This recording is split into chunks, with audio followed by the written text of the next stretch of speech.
Well, it's about 7 o'clock in the evening, Wednesday, June 8th, 2011, and I've already told you one embarrassing story, so I thought, what the heck, might as well tell you another one, because I have to sit down. Actually, I sit down now because my father requested me not walking around, so I'm trying to accommodate his request. So, another embarrassing moment. This is just one of many, actually. I know it would be much easier if I wasn't, like, facing the sun, but I don't know what it is. Okay. Go with me. Boy, it's so hard not to walk. Got it. You know, get up a little bit here. Okay. Maybe I'll just stand up for this one. Okay, the time was in Trinity Bible College. That's where this story is. And just to tell you how embarrassing moments can be sometimes when you're in college and you have problems that you don't know that you have problems, social problems.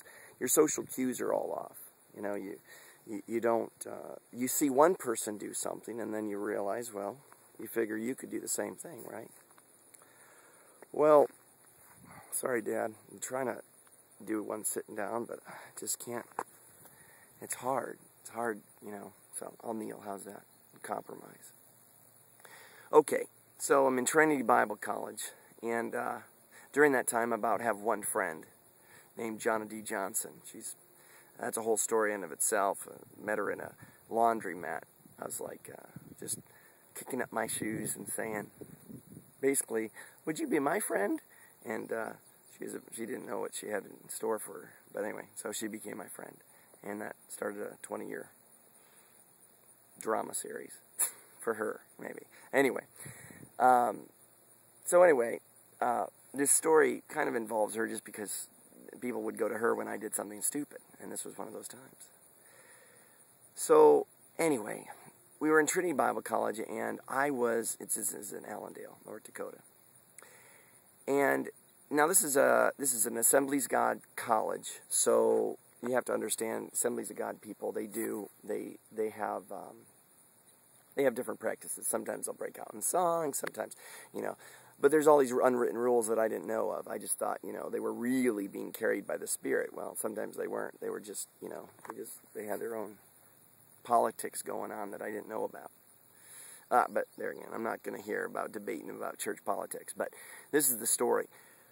I'm there in church, and I'm just a dumb kid, basically. I'm 17 years old, I had to be 18. I had to be 19 now, I guess, because I have to, you know, put these things in order. So I'm 18, 19 years old, and in college, and we're having a prayer time, right? And so we're in prayer, and we're just praying, and you know, and so all of a sudden, now I've seen this done before. Sometimes people would do things during prayer, but when I tried to do it, it seemed different. The reaction was different. So anyway, I'm sitting there, I'm praying, and all of a sudden, it just came over me. So I thought, you know what? This must be the Spirit. So I thought, I'll just let it rip. So I started singing, as the deer pants for the water, so my soul pants after you. I would sing it right now, but I just broke out. I'm going to sing it, but this isn't how I sung it. I sung it much better than this. But I just would, as the deer. I didn't sing it that bad, actually.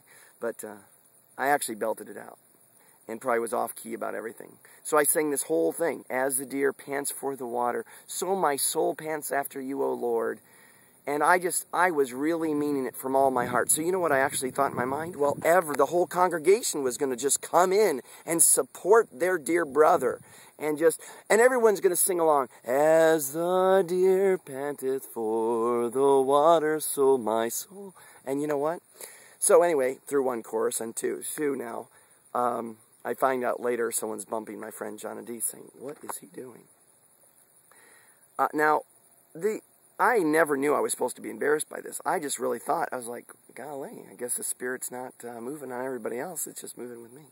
So I just sang out my little heart to the Lord by myself, thinking that all my peers would just join in. Now, looking back, I think to myself, well, I wasn't cool. I wasn't a great singer. So I finally figured out later in life that the only time that works is if you're cool and you're a good singer. It has nothing to do with the Spirit. Here, funny me, I thought, you know, the whole church thing, I thought, well, wow, you can just sing and everybody's going to be supportive. This great supportive community. Anyway, I always found myself in these situations thinking, actually, people would think I had a very skeptic view of the world, but actually at a very young age, I was very positive. So positive that I would, in the middle of a congregation, just break out in song and sing out my little heart to the Lord. Well, anyway, to say the least, that's not my first story. At least they kept me in that church. Most churches they kicked me out of. I could tell you a lot of stories there. Kick me out of or have me stand up and embarrass me in front of hundreds of people. Oh boy, do I have the stories to tell. Can't wait to tell these stories. I can't wait to tell them. Because it exposes how hypocritical it all is. I know, there's some good people out there. But in that congregation, there weren't many. They let their dear brother sing as the deer all by him, lonesome self. But you know what? I think the Lord was happy. I'll tell you about some other stories that happened there that were a little better, more favored on my side. The story, as the deer pants for the water. Now, oh, you know what? I should tell you why that story is so important to me. Yes, that's the next story I'm going to tell you. That's the story I'm going to tell you, because that was a moment of truth in my life. A moment of truth.